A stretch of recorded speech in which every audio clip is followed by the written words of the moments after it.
Hello दोस्तों, मैं दीपक स्वागत करता हूँ आपके अपने यूट्यूब चैनल जय हिंद भाई दीपक सर पे। दोस्तों, आज हम एक ऐसे टॉपिक की बात करेंगे जिसको भूगोल की भाषा में कहते हैं बहुउद्देशीय परियोजना। क्या कहते हैं? बहुउद्देशीय परियोजना कहते हैं। परियोजना के बारे में मैं सभी प्रश्नों को अच्छे से डिटेल तरीके से आपको बताऊंगा। ठीक, पहले बहुउद्देशीय परियोजना का मतलब समझिए। बहुउद्देशीय परियोजना का मतलब वास्तव में होता क्या है, पहले आप इसको समझे, क्योंकि आपको पहले जड़ जानना चाहिए। जड़ के बाद आपको पेड़ के जो आपका सबसे ऊपरी भाग होता है पुली, उसको जानना चाहिए। ठीक, पहले जड़ के बारे में देखते हैं। क्या है? बहुउद्देशीय बहुउद्देशीय बहुउद्देशीय परियोजना। क्या है? परियोजना। बहुउद्देशीय गलत हो गया है।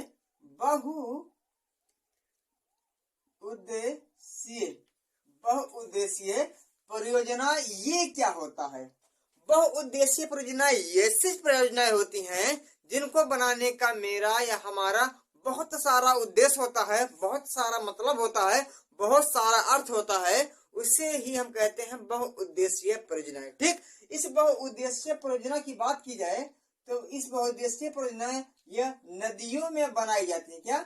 नदियों में बनाई जाती हैं। जो बड़े बड़े नदी होती हैं, बड़े बड़े नहरें होती हैं, वहीं पर ही इनका निर्माण किया जाता है। ठीक, इनसे लाभ की बात की जाए, इनसे अगर थोड़ा लाभ की बात की जाए, बहुउद्देशीय नदी परियोजनाओं से अगर लाभ की बात की जाए, हमारे यहाँ तो बहुत सारे ऐसे परियोजनाएं हैं, बनाई गई हैं अनेक नदी, क्योंकि भारत तो नदियों का एक देखा जाए भंडारण है, तो यहाँ पे बहुत सारी परियोजनाएं वास्तव में बनाई गई हैं। ठीक, तो देखा जाए इनसे लाभ क्या होता है, इनसे एक नहीं, इनसे अनेक लाभ होता है, इसीलिए इनका नाम बहुउद्देशीय परियोजना पड़ा है। ठीक, हमारे हाई स्कूल के एग्जाम में इनसे प्रश्न आता है, साथ साथ इंटर के बोर्ड में आता है, और साथ साथ अगर देखा जाए कंपटीशन में इसका तो भंडारण है ही है। ठीक, इससे क्या होता है, हमारी सिंचाई व्यवस्था क्या होती है, सिंचाई व्यवस्था अच्छे से कुशल हो जाती है, यानी कि सिंचाई के लिए सबसे जरूरी होता है। ठीक, साथ साथ सिंचाई की जरूरी के साथ साथ देखा जाए इससे विद्युत उत्पादन, क्या विद्युत उत्पादन इससे अच्छी तरीके से किया जाता है, क्योंकि कितना कोयला खत्म होगा, कोयला जिंदगी में कितना चलेगा, आगे खत्म हो जाएगा ना। अगर इसी जल परियोजना से हम कुछ ऐसे तकनीक पहुंच ले ताकि लाइट का निर्माण होता है, बिजली का निर्माण हो अच्छे से, ताकि हमारा भविष्य, हमारा जीवन ऐशो आराम का जीवन अच्छे से कट जाए। इसीलिए हमारे यहाँ के बहुत सारे वैज्ञानिकों, इंजीनियरों ने इन बहुउद्देशीय परियोजनाओं का क्या किया, प्रतिरूप हमें दिया। ठीक, इससे क्या हुआ, लाइट का निर्माण होने लगा। और देखा जाए इससे बाढ़ पर नियंत्रण भी लाया जाता है, यानी कि ऐसे एरिया में जहां अधिक मात्रा में बाढ़ आती है, पूरे गांव को सफा कर देती है, तो उस गांव को सफा ना हो इसलिए क्या बनाई गई है, बहुउद्देशीय परियोजना बनाई गई है। अगर देखा जाए तो मछली पालन के लिए क्या, मछली पालन की भी इसमें बहुत सारी भूमिका होती है, क्योंकि मछलियां अगर समुद्र सागर में नदी में रहेंगी या किसी तालाब में पालेंगे तो ये निकल के समुद्र में चली जाएंगी, जो हमारी हाथ कभी नहीं आएंगी। इससे क्या होगा, हम इस बांध बना के, इस डैम बना के, परियोजना बना के उन मछलियों के पालन में काफी ज्यादा सुधार ला सकते हैं। ठीक, इसलिए बहुउद्देशीय परियोजनाएं बनाई जाती है। ठीक, और देखा जाए तो यह औद्योगिकरण, क्या औद्योगिकरण के लिए क्या होता है, सबसे ज्यादा महत्वपूर्ण है, क्योंकि देखो जाए तो जल ही जीवन है। जल ही जब जीवन है तो कहीं पर भी अगर हम किसी भी चीज, नए चीज का, जैसे मकान हुआ, बिल्डिंग हुआ, कुछ भी नई चीज का निर्माण करेंगे तो वास्तव में पानी की आवश्यकता होगी। अब पानी की आवश्यकता होगी तो बिना पानी के रोके हुए हम किसी स्थान पे पानी ले जा नहीं पाएंगे। तो पानी को रोकने के लिए हमें बांध बहुउद्देशीय परियोजना के तहत बनाना ही पड़ेगा। इसलिए क्या होता है, इससे लाभ होता है। और इससे अन्य ही बहुत सारे क्या होते हैं, अन्य बहुत इससे क्या होते हैं, अन्य बहुत इससे लाभ होते हैं। ठीक, इतना लाभ नहीं है, इससे बहुत सारा लाभ होता है। ठीक, यह बहुउद्देशीय परियोजना। इसी को देखते हुए आपके प्रथम प्रधानमंत्री, भारत देश के प्रथम प्रधानमंत्री जिनका नाम है पंडित जवाहर लाल नेहरू, क्या पंडित जवाहर लाल नेहरू इसे क्या कहा, इस बहुउद्देशीय परियोजना को कहा आधुनिक भारत का क्या, आधुनिक आधुनिक भारत का, आधुनिक भारत का तीर्थ। क्या कहा, आधुनिक भारत का तीर्थ का। ठीक, इसको कहा, इस बहुउद्देशीय परियोजना को कहा। तो सबसे पहले देखा जाए कि बहुउद्देशीय परियोजना कौन कौन सी है, किस किस राज्य में है, किस नदी पे है, वास्तव में इसका लाभ क्या होता है, इनके बारे में देखा जाए। ठीक, तो सबसे पहले अगर बात की जाए तो सबसे पहले परियोजना आपकी क्या है, आपकी है, अगर थोड़ा सा इसको इरेज कर दें तो आगे बात थोड़ा और बढ़े। ठीक, क्योंकि कोई भी बहुत अच्छे से तरीके से अगर चलेगा तभी आपको समझ में आएगा, तभी वास्तव में पढ़ने का कुछ अलग आनंद होगा। ठीक, वो उद्देश्य परियोजना आप समझ गए, इससे लाभ भी समझ गए, और पंडित जवाहरलाल नेहरू ने कहा आधुनिक भारत का तीर्थ या आधुनिक भारत का मंदिर, इसको भी आप अच्छे तरीके से समझ गए। ठीक,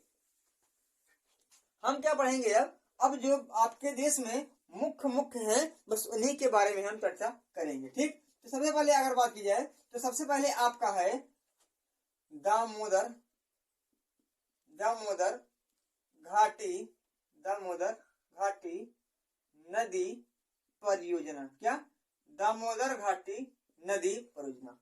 देखा जाए तो दामोदर घाटी नदी परियोजना भारत की क्या, भारत की सबसे पहली, भारत की सबसे पहली क्या है, भारत की सबसे पहली परियोजना क्या है। अगर देखा जाए तो पूरे भारत में अगर कहीं पर भी इस बहुउद्देशीय परियोजना के बारे में बनाने का सोचा गया और बनाया गया तो आपके दामोदर घाट नदी परियोजना बनाई गई।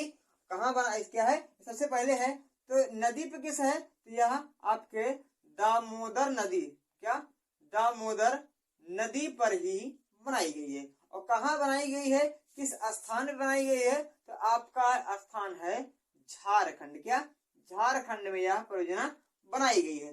दामोदर की बात की जाए तो दामोदर ये आपकी है हुगली नदी की सहायक नदी। क्या, हुगली की क्या है, यह सहायक नदी है, और हुगली वास्तव में देखा जाए तो गंगा की सहायक नदी है। ठीक, गंगा की क्या है, यह सहायक नदी है। ठीक, इतना प्रश्न आपके दिमाग में क्लियर हो गया। इसको तो बनाया कब गया, इसको बनाया गया तो सन 1948 में क्या हुआ, इसका निर्माण हुआ। क्या हुआ, 1948 में क्या हुआ, इसका निर्माण हुआ। ठीक, देखा जाए तो इस दामोदर नदी घाटी परियोजना की देखा जाए तो इससे आपके उड़ीसा, क्या, आपके उड़ीसा, आपका झारखंड, क्या, झारखंड, आपका पश्चिम बंगाल, ये सब क्या होते हैं, ये सब जिले आपके लाभान्वित होते हैं। कैसे होते हैं, यहाँ पे क्या होते हैं, ये सब जिले लाभ के लिए क्या होते हैं, बहुत ज्यादा होते हैं। ठीक, अगर दामोदर की बात की जाए तो दामोदर क्या कहते हैं, इसे हम पश्चिम बंगाल का या बंगाल का शोक, बंगाल का शोक कहते हैं। क्यों कहते हैं, क्योंकि बंगाल की देखा जाए तो तबाही का जो प्रमुख कारण होता है, यह किसके कारण होता है, यह दामोदर नदी के कारण ही होता है। ठीक, इसलिए क्या कहते हैं, इसलिए इसे कहते हैं क्या, बंगाल का शोक। ठीक, अगर दूसरा बात की जाए, दूसरा आपका है भाखड़ा, क्या, भाखड़ा नांगल परियोजना। क्या, भाखड़ा नांगल परियोजना, ये भी क्या है, ये भी आपकी मुख्य परियोजना। देखा जाए तो भारत की, थोड़ा सा हम मार्कर चेंज कर लेते हैं। क्या, भारत की सबसे अगर बड़ी परियोजना की बात की, क्यों, बड़ी परियोजना की बात की जाए तो आपका है भाखड़ा नांगल परियोजना। ठीक, भाखड़ा नांगल परियोजना देखा जाए तो सतलज, क्या, सतलज नदी पर यह बना हुआ है। ठीक, क्या है, सतलज नदी पे यह बना हुआ है। आपका भाखड़ा अलग बांध है, नांगल आपका अलग बांध है। तो पहले हम भाखड़ा के बारे में देखते हैं, किसके, भाखड़ा के बारे में देखते हैं। तो भाखड़ा देखा जाए तो आपके हिमाचल प्रदेश, क्या, हिमाचल प्रदेश का एक जिला है, क्या, बिलासपुर। क्या, बिलासपुर, उस बिलासपुर जिले में क्या हुआ है, आपका यह भाखड़ा बांध बनाया गया। ठीक, अगर देखा जाए नांगल, तो नांगल क्या है, नांगल देखा जाए तो इस भाखड़ा से कितना, 13 किलोमीटर दूर पंजाब राज्य के रोपड़ जिले में, कहा, पंजाब राज्य के रोपड़ जिले में इसका निर्माण किया गया है। तो भाखड़ा और नांगल के बीच देखा जाए तो एक बहुत बड़ी झील है। क्या है? भाखड़ा नांगल के बीच में क्या है? एक बहुत बड़ी झील है जिसका नाम है गोविंद सागर झील। क्या है? गोविंद सागर झील। यह गोविंद सागर देखा जाए तो भारत की सबसे बड़ी मीठे पानी की कृत्रिम झील। क्या है? मीठे पानी की क्या है? कृत्रिम झील। कृत्रिम झील वह झील होती है जिसका निर्माण मानव द्वारा किया जाता है। तो कृत्रिम झील क्या होती है? कृत्रिम झील एक ऐसी झील होती है जिसका निर्माण अगर मानव द्वारा किया जाता है तो उसे कहेंगे हम कृत्रिम झील। देखा जाए ये जो भाखड़ा नांगल परियोजना है ये पूरे भारत की देखा जाए ये पूरे भारत की दूसरी क्या है? पूरे भारत की दूसरी सबसे ऊंची परियोजना है। क्या है? जिसकी ऊंचाई 226 मीटर ही है। ठीक, अगर देखा जाए भाखड़ा नांगल को बनाने के लिए देखा जाए इन दोनों को बनाने के लिए जो अग्रणी राज्य थे, क्या थे? अग्रणी राज्य थे, यानी कि जिन्होंने इसकी जिक्र की थी बनाने के लिए, वह आपके थे पंजाब। कौन थे? पंजाब थे, आपके हरियाणा था और आपका हिमाचल प्रदेश। क्या है? हिमाचल प्रदेश इसके बनाने के लिए अग्रणी राज्य थे। लेकिन अगर लाभ की बात की जाए तो पंजाब इसका लाभ लेता है, हरियाणा भी इसका लाभ लेता है, हिमाचल प्रदेश भी इसका लाभ लेता है, साथ साथ एक और का आपका दिल्ली और आपका राजस्थान। क्या? राजस्थान भी इसका लाभ लेता है। ठीक, इसके निर्माण की बात की जाए तो 1944 में क्या हुआ था? इसका बनाने का क्या हुआ था? बनाने के लिए यह क्या हुआ था? अनुमति इसकी क्या हुई थी? अनुमति इसको बनाने के लिए मिल गई थी। लेकिन शुरू कब हुआ? 1952 से स्टार्ट हुआ और 1963 तक नहीं दिख रहा, सॉरी यहाँ देखा, इतना देखा उतना हो गया। इसको बनाने के लिए जब अनुमति मिली 1944 में मिलने, लेकिन जो इसे बनना स्टार्ट हुआ 1952 से स्टार्ट हुआ और 1963 तक क्या पूरा बन के कंप्लीट हो गया। जब बन के कंप्लीट हो गया तो इसके उद्घाटन के लिए पंडित जवाहर लाल नेहरू हमारे क्या हुए? वहां पे पहुंचे और इसे क्या किया? इसका उद्घाटन बाखूबी तरीके से किया। ठीक, अगर ऐसी चीजों को पढ़ेंगे, इसी चीजों को एकदम से उसके बारे में घुस के उसके बारे में एकदम से खखोर के पढ़ेंगे तो शायद हमारे एग्जाम में इनसे अनेक प्रश्न आ सकते हैं जो हमारे लिए बहुत ही रामबाण सिद्ध होंगे। ठीक, अब एक परियोजना के बारे में और बात करेंगे। ठीक,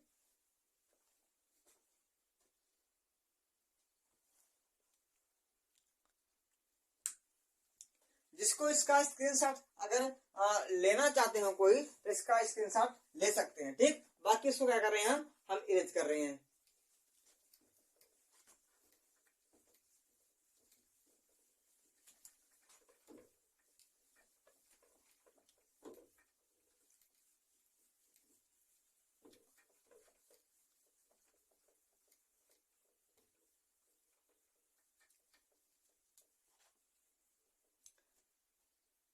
देखा जाए तो एक आपका है क्या?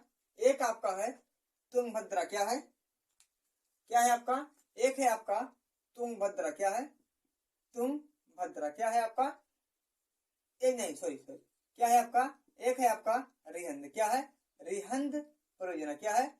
रिहंद परियोजना। ठीक, रिहंद परियोजना क्या है? यह उत्तर प्रदेश की सबसे बड़ी परियोजना। क्या है? उत्तर प्रदेश की सबसे बड़ी परियोजना है। इसके अगर निर्माण की बात की जाए तो इसका निर्माण 1956 में किया गया। ठीक, रिहंद बांध किस नदी पे है? तो रिहंद नदी पे यह परियोजना बनाई गई है। रिहंद देखा जाए तो यह सहायक है सोन नदी की। किसकी? सोन सहायक है यमुना की और यमुना सहायक है गंगा की। ठीक, देखा जाए इसका निर्माण जो है मध्य प्रदेश से होता है और मिर्जापुर जो कि उत्तर प्रदेश का जिला है, उत्तर प्रदेश का क्या है एक जिला है, उससे जाके यह मिल जाती है। इस परियोजना की बात की जाए तो उत्तर प्रदेश क्या है, उत्तर प्रदेश इससे अधिक लाभान्वित क्या है एरिया, क्या है एरिया। देखा जाए उत्तर प्रदेश में जो प्रमुख रूप से औद्योगिक है, क्या है औद्योगिक है, इसके लिए औद्योगिकरण है, इसके लिए सबसे ज्यादा यह महत्वपूर्ण साबित होती है।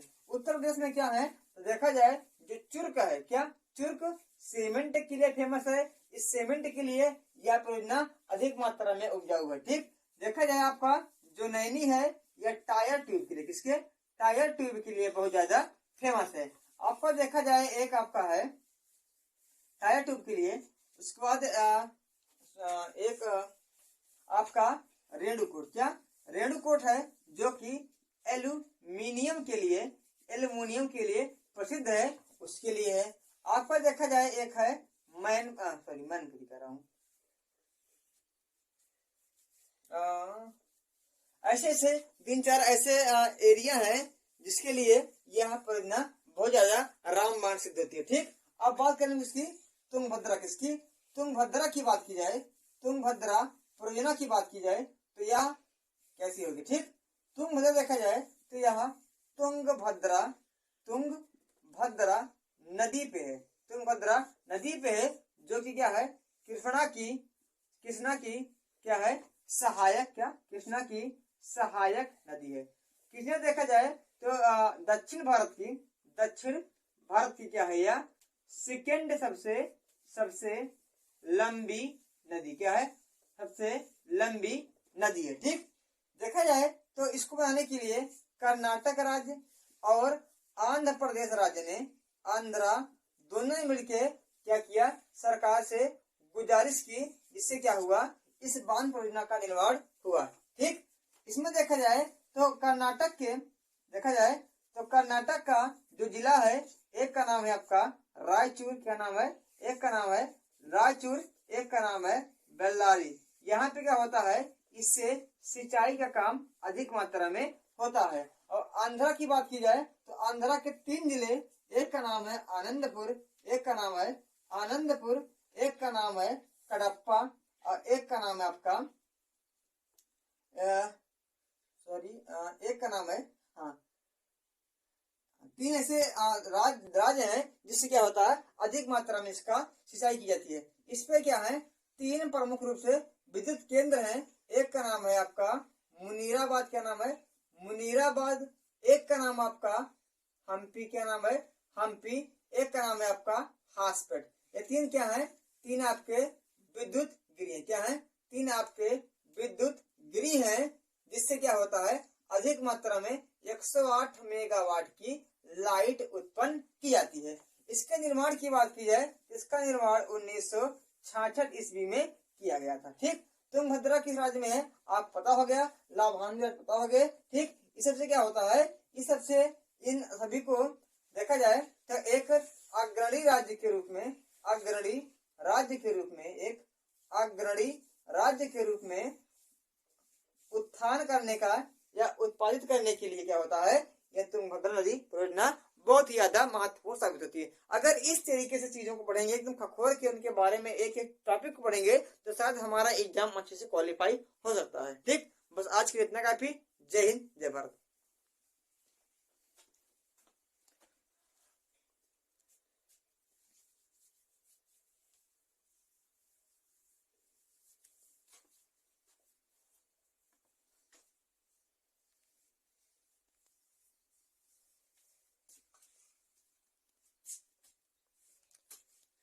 दिल में हो तुम, सांसों में तुम, पहली नजर में ओ यारा, ये इश्क की कैसी धुआं, अब ना मिलेंगे हम दोबारा। जय हिंद, जय भारत।